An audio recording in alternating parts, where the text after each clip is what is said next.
Let's go to the debacle that is Pat Buchanan. We've known for a long time that Pat Buchanan has questionable views on race. He certainly proved that in the Sonia Sotomayor confirmation process, as he kept attacking her for being a Latina woman, and how he was absolutely insistent that there had to be a white man who was more qualified than her. And in fact, he dismissed all of her qualifications because she was a Hispanic, and said she had to be selected only because she was a woman and Hispanic, not because of her overwhelming qualifications. But Pat Buchanan has done this over and over again. But now he's really taking it to a new level. In an article he wrote on his website, "Did Hitler Want War?" he makes the argument that poor old Adolf Hitler didn't want World War II at all, that it was the Allies and the British that pushed him into it, that it was our fault and not Hitler's fault. You think, come on. I saw that headline. I said, God, there's no way. That is such an unbelievable, outrageous claim. He couldn't have possibly written that.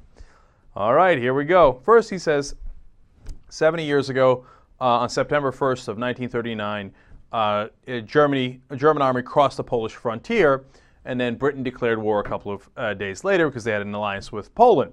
He says 6 years later, 50 million Christians and Jews had perished. Now, that's a small side note. I don't want you to concentrate too much on it. But notice he says 50 million Christians and Jews had perished. You know that 6 million Jews were killed in the Holocaust. It's a subtle way of him saying, remember, 44 million Christians were killed. Okay? And there's nothing wrong with reminding people, yes, of course, a lot of people died. But already you're starting off on a kind of a questionable note there as to why do you need to remind us of that, right? Okay, but don't put that aside. It's not a big deal. All right, here he goes into his main argument. He says, look, Danzig, the town that Hitler wanted in Poland, was so small. It was the size of Ocean City, Maryland. And, what was the big deal? It was mainly 95% German anyway. They should have just given it back to the Germans.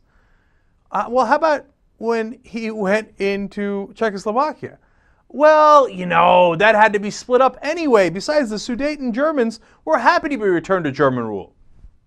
Here, I'll give you an exact quote. The Sudeten Germans were returned to German rule as they wished. Okay, so he says Czechoslovakia was just fun and games. It had to be split up anyway. And then he wanted to take the Czech thing as a kind of a frontier, a little buffer zone, if you will. And then in Poland, of course, he was going to take the part that belonged to Germany.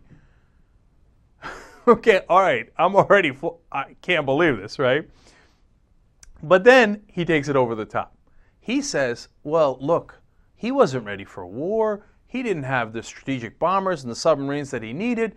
Britain wanted the war. They pushed him into it. And look, they didn't have to back up Poland. They should have just let Germany take the small part of Poland and the small part of Czechoslovakia they wanted. They would have stopped there. All right, here's some quotes. He says, if Hitler wanted a war, quote, why did he offer the British peace twice after Poland fell and again after France fell? Because he wanted to hold that territory and trick them into thinking he didn't want more? I mean, you want to talk about appeasement? That's the definition of appeasement. Why, these are quotes, why, when Paris fell, did Hitler not demand the French fleet, as the Allies demanded and got the Kaiser's fleet? You understand? He's saying that Hitler was more munificent than the Allies, more generous. Was Hitler not merciful? Was he not merciful? He didn't even take the French fleet. Look at what the poor Allies did to the Kaiser. He continues, why did he not demand bases in French-controlled Syria to attack Suez? Why did he beg Benito Mussolini not to attack Greece? Man, here it comes. Because Hitler wanted to end the war in 1940, almost 2 years before the trains began to roll to the camps.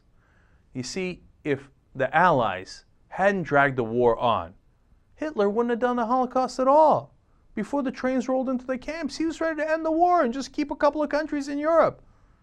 If the poor, if those, despicable Allies hadn't goaded him into it. You want more? Here's another quote. Hitler had never wanted war with Poland.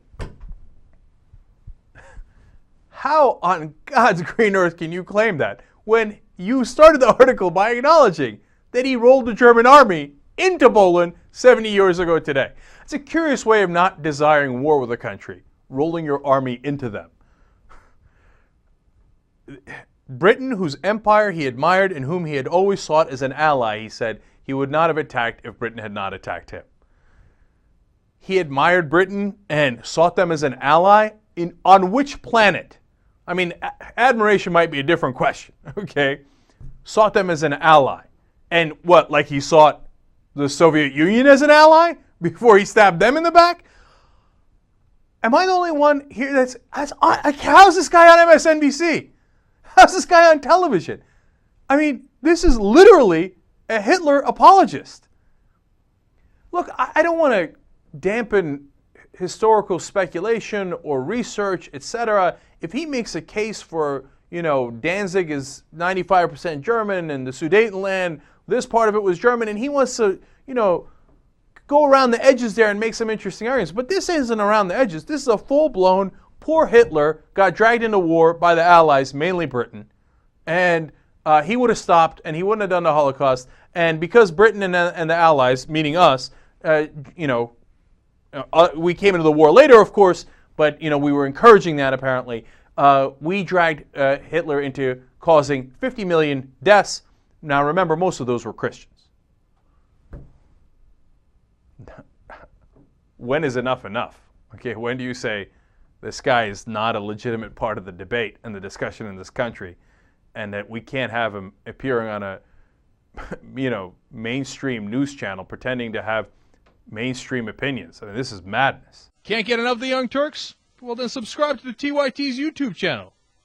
What's the matter with you?